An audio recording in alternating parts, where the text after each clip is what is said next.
há outro caso de pessoas indiciadas que têm também envolvimentos em organizações não governamentais ou em órgãos políticos. No caso, ela de facto ela intervém na demarcação da terra apenas como antropóloga, faz de facto uma resposta a cada um dos pontos de que é acusada absolutamente contundente, e depois disso, dezembro de 2015, mais nenhum antropólogo que esteja aqui a ser acusado foi de facto ouvido por esta Comissão Indígena Parlamentar. Então eu vou chamar a atenção para paralelos com respostas que ela deu e as mesmas questões que estavam a ser colocadas, porque efetivamente são muito transversais o tipo de acusações. Portanto, e isso também mostra como não é um caso que tem um problema, é um princípio que está a ser de facto alterado. Bom, em primeiro lugar, portanto, ela precisamente contesta o facto de estarem a considerar que a atuação dela foi para além daquilo que foi o seu conhecimento enquanto antropóloga e, portanto, o seu enquadramento como tendo sido contratada por um concurso público, concurso esse que tinha financiamento de um projeto da Unesco Brasil. Isso é uma das acusações que é feita tanto ao processo dela como ao meu, tirando o Brasil da Unesco e dizendo que foram dinheiros internacionais que financiaram estes processos de demarcação. Há, portanto, uma acusação que é feita, tanto no caso dela como no meu e como em todos os outros, quer dizer que, no fundo, ainda que tenhamos colaborado nestes processos estritamente como antropólogas, na verdade é como ideólogas que nós somos vistas, portanto é de facto como se o trabalho antropológico pudesse ser contestado por outra via que não a via do próprio conhecimento científico.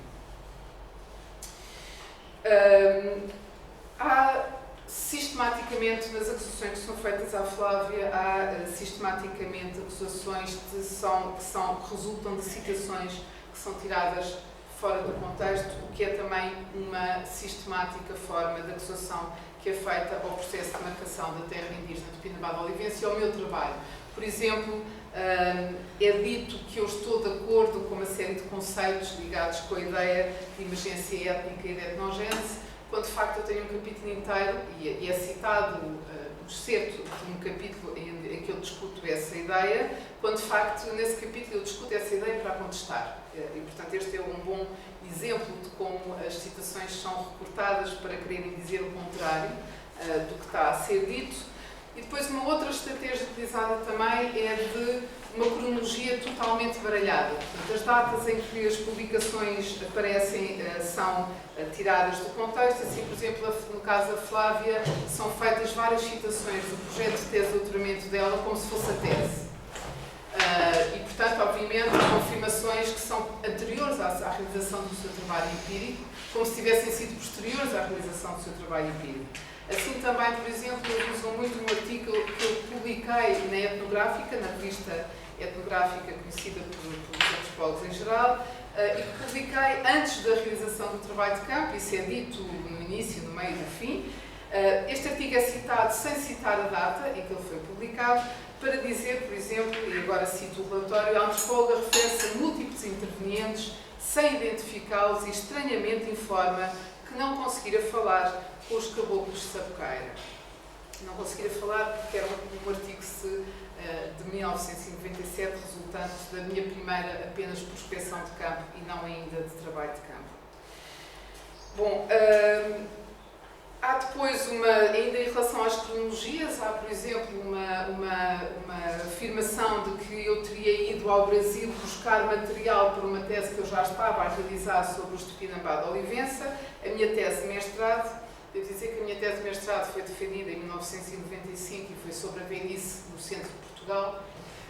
Portanto, é de facto uma descoincidência cronológica absolutamente absurda, mas que dá nesta afirmação, e cito, página 1244, é muita coincidência você defender uma tese sobre a etnia Tupinambá em Lisboa e chegar a Buerarema e dizer que a etnia aqui é Tupinambá. Essa coincidência ela nega no livro que ela mesma publica, da autoria dela, na página 37, parece-me. O nome do livro é Terras Caladas. Bom, é Terras Caladas, na verdade é Terra Calada, é citado então sistematicamente e usado, como eu digo, a miúde, para mostrar como no meu trabalho científico, que é isto que fazem sistematicamente e que fazem também no caso da Flávia, a ideia é mostrar que no trabalho científico os antropólogos defenderam o contrário do que defenderam no relatório. Então, em vez de ser citado o relatório de demarcação, é citado e lido, de facto, muitos textos do nosso trabalho científico, é refeito o conceito da ocupação tradicional, a tradicionalidade passa a ser, de facto, uma ideia completamente histórica, essencialista. Vou-vos dar um exemplo, é citada uma fotografia que aparece uma menina com uma enxada a cavar. Eles dizem, como é que é possível dizerem que isto é indígena, quando todos sabemos que o metal chegou ao Brasil com os portugueses? Portanto, para além desses aspectos, de facto, e eu quero deixar isto muito claro, há realmente um refazer da legislação. Eu quero deixar isto claro porque eu, acabada a leitura daquelas 500 páginas, tive que fazer um certo luto e perceber que está aqui uma ofensiva que vai ter consequências e que eu acho que este processo, de facto, vai ser anulado, porque, efetivamente, o que está em causa é um refazer da legislação, portanto, um repensar do que é uma terra indígena, e o que eles propõem muito explicitamente em relação à Olivença é que devia ser criada ali uma reserva e não uma terra indígena. Ou seja, isto é andar para trás os 50 anos que fizeram com que o Brasil tenha deixado de ser uma nação com heranças coloniais muito claras. E um dos casos em que isso é particularmente claro do meu ponto de vista é de uma ofensiva que eu sei que circula muito na Bahia, à configuração específica do mapa da terra indígena de Pinambá da Olivença. Este é a Bahia para a indicação da localização dos de Pinambá da Olivença e do mapa que nesta imagem vocês veem de forma mais clara e que foi muito discutido, tem sido muito discutido porque este mapa tem uma língua no fundo. Então, no fundo, em primeiro lugar, há de facto uma ideia de que, se nós tivéssemos uma reserva, podíamos ter um mapa quadrado, como foram os mapas coloniais, podíamos ter um mapa sem contornos estranhos. E, portanto, página 2895 diz: na terra indígena de Pinambá da Olivença há uma peculiaridade fática no traçado dos seus limites.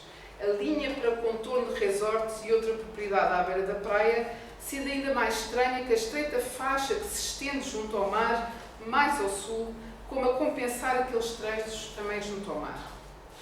Ora, acontece que essa faixa parece estranha, apenas porque a sua configuração visual não é, portanto, de contornos precisos, são 15 km de mangue.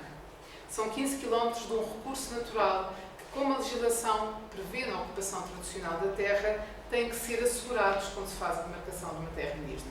É, portanto, porque esta não é uma reserva em si, uma terra indígena, que ela tem um mapa que parece ter um traçado fora de um contorno geograficamente mais organizado. Bom, um outro aspecto que eu quero ressalvar são acusações graves, sustentadas em falsificações gravíssimas. Eu vou dar-vos um exemplo que, na verdade, só posso dar hoje, porque só consegui entendê-lo em todas as suas dimensões depois de analisar alguma documentação na preparação para esta mesa. Na página 1249, dá-se a palavra a um senhor Edgar Freitas de Siqueira, que declara o seguinte: eu vou-me ater a algumas questões técnicas do processo, porque na elaboração deste estudo eu participei diretamente no trabalho de campo. Eu é que acompanhei a antropóloga na realização deste trabalho. E veja só, a antropóloga portuguesa, ela veio aqui muito antes fazer turismo sexual. Isso é facto. Ela conquistou um nativo, supriu o nativo com todas as questões materiais e, em seguida, começou a escrever o livro Terra Calada. Com esse livro, em seguida, ela foi para Coimbra defender uma tese de doutorado e voltou para aplicar na região essa tese. Foi quando começou o nosso pesadelo na região. Foi aí que realmente começou a ser criada esta questão. Bom, acontece que eu nunca ouvi nem vi esta pessoa. O relatório apresenta uma fotografia dele e eu, de facto, nunca o vi. Mas a primeira questão que eu queria apontar, mais do que isso, é que ele está aqui a dizer que ele fez parte, no fundo, do grupo de trabalho da equipa técnica que foi a campo. Ora, acontece que essas equipas técnicas são, por lei, e foram, publicadas no Diário Oficial. É publicado todas as pessoas que vão para campo, indicado qual o seu papel em campo, obrigatoriamente antes da realização do trabalho de campo, e, portanto, ao relatório, no momento em que o relatório está a expor um facto que é tão fácil de ser desmontado, eu acho que o que ele nos está a dizer é que é um relatório impune. É um texto em que aqueles que o fizeram não estão à espera que alguém possa, algum dia, vir a desmontá-lo. Não estão à espera que o Ministério Público vá analisar este texto, porque esta era, como eu digo, a publicação de equipa técnica no Diário Oficial é assim um princípio absolutamente básico. Portanto, imediatamente se veria que esta pessoa não estava, nunca fez parte do grupo técnico. Eu, de facto, nunca o conheci, mas com as facilidades do computador, na preparação desta mesa, resolvi pôr o nome dele no meu computador. E apareceu 3 vezes. Apareceu 3 vezes em 3 documentos, portanto. O primeiro é um dos documentos de contestação à demarcação da terra indígena de Pinambá da Olivença, onde ele se identifica como, cito, brasileiro agricultor residente em Olivença, Ilhéus, Bahia. O segundo documento é um pequeno trabalho que apareceu como estudo antropológico na contestação também à demarcação, em que ele aparece como pesquisador, porque está a fazer uma entrevista, no fundo, a um informante. E o terceiro documento onde me apareceu é um documento que eu tinha guardado, uma notícia do Diário à Tarde, do jornal Desculpem à Tarde, de 6 de junho de 2009, em que ele aparece como porta-voz de um protesto dos produtores rurais que bloqueiam uma estrada, a BR-101, os produtores rurais bloqueiam essa estrada e, cito, segundo o produtor Edgar Freitas de Siqueira, Ilhéus perde 1/4 do seu território na fronteira agrícola mais produtiva, especialmente a região do Mar Uno, no sul do município, uma das regiões do seu interesse fundiário.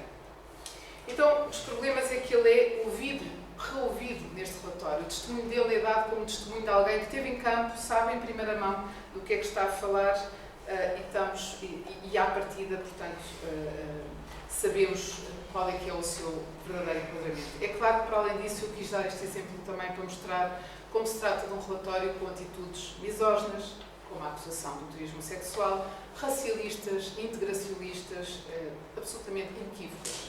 E isso tem que ser dito. Bom, há uma outra parte que tem que ser também mencionada, e que é o facto de haver uma criminalização destes agentes. Portanto, não estamos a falar apenas de acusações de foro administrativo, mas os antropólogos envolvidos, e a Flávia, precisamente, era também o caso, estava a ser acusada de crimes. Um dos crimes de que a Flávia era acusada, e ao qual ela tem a oportunidade de responder em 2015, é o facto de ter sido ela a envolver e a motivar os Guarani a abandonarem uma aldeia e ocuparem uma área que depois eles tentam reivindicar como área indígena. Portanto, ela é acusada de ter incitado os próprios Guarani a essa movimentação e responde precisamente, é acusada também de ter ingerido ayahuasca, porque na sua tese descreve os rituais em causa, e ao que ela responde que, de facto, em momento nenhum e em citação nenhuma poderiam encontrar alusão a que ela tivesse diretamente ingerido, porque as descrições eram descrições etnográficas, e, portanto, ela é acusada de crimes, tal como eu sou, e no caso do processo de Pinambá da Olivença, há um capítulo, na página 1608, uma antropóloga contra a Polícia Federal, que é, no fundo, o que configura essa acusação de crimes. Aí é feita, de facto, uma citação do relatório de demarcação, na verdade, uma citação do resumo do relatório publicado no Diário Oficial, que é uma parte em que é justificado porque é que não foi feito um relatório fundiário e sim um diagnóstico fundiário. Eu tentei não trazer aqui nenhum termo técnico que fosse excessivamente complexo, mas há, de facto, uma diferença. O diagnóstico fundiário é um estudo, no fundo, de prospecção, enquanto o relatório fundiário é um trabalho que implica ir porta a porta de cada um dos fazendeiros e pedir o levantamento de todas as suas benfeitorias para que sejam depois imunizados mais tarde. Ora, eles citam precisamente uma parte do resumo onde se indica que foi feito um diagnóstico e não um relatório, porque em 2008, quando nós estávamos em campo, foi feita, mais de 180 polícias foram para a região com helicópteros e com polícia de choque, como que vi nesta fotografia, para fazerem reintegração de posse das áreas onde nós estávamos a trabalhar. Portanto, durante uma semana não houve escola, toda a gente estava recolhida em casa, estava um clima de facto de guerra e, portanto, é dito nesse resumo, de facto, por mim, pela minha equipa, que considerámos que era arriscado nesta situação fazer um relatório fundiário e a sua substituição fizemos o diagnóstico, deixando para mais tarde a realização do relatório. Isso é considerado, portanto, como o facto, este é o facto utilizado para dizer que a minha atuação teve na origem do litígio e que, portanto, para fazer com que as acusações que são feitas, os ditos indiciamentos que são a Constituição como arguidos, sejam não só de leis de improbabilidade administrativa, na medida em que no fundo eu estou a aplicar uma lei com a qual eles já não concordam, como acontece com todos os casos, eu quero voltar a dizer, eu estou a usar o meu apenas porque foi mais fácil ver o seu conteúdo, como códigos do Código Penal. Portanto, há de facto a criminalização baseada neste tipo de sustentação. Pois, e encaminhamentos, queria também dizer que, para ficar claro, que há encaminhamentos que são propostos já por este relatório e que podem, de facto, ser efetivados e que são encaminhamentos para que seja travado e anulado todos os processos de marcação naqueles vários estados que eu há pouco listei. Eu vou, portanto, terminar com dois slides. Primeiro, aliás, ambos são retirados do Abril Indígena de 2017, considerado o Abril Indígena, portanto, para quem não conhece, o dia em que do Índio, a 19 de Abril, costuma haver manifestações em Brasília. Este foi o ano com mais afluência e, sem dúvida, o ano em que a expressão de uma revolta com o que se está a passar é mais contundente, com imagens de enfrentamento entre a polícia e os índios. Esta primeira que eu acho que mostra o que está aqui em causa, o latifúndio e as aldeias. Portanto, estão aqui em causa duas concepções completamente diferentes da utilização da terra. E este segundo slide, que é um slide, que é uma imagem também muito forte da forma como se repudia a política e o retrocesso aos direitos indígenas. Atrás vocês veem um conjunto grande de caixões que foi levado pelos índios para Brasília para exatamente mostrar o luto em que eles estão e eu penso que é um luto com o qual nós, na universidade, que nós partilhamos na universidade. Espero que, como a história é feita de ciclos, espero em primeiro lugar que este ciclo, que este relatório começou, não seja concluído. Em segundo lugar, que dure muito pouco tempo esta tentativa de retroceder, mas como eu digo, mais do que retroceder, como comecei por dizer, estamos no século XXI e estaremos sempre. Portanto, nunca vamos voltar às políticas de branqueamento do início do século XX. É uma nova configuração que está aqui em causa e que eu acho que constitui um ataque direto também à própria ideia do conhecimento científico das ciências sociais como conhecimento válido, empiricamente sustentado, etc. E deixo aqui, passo a palavra.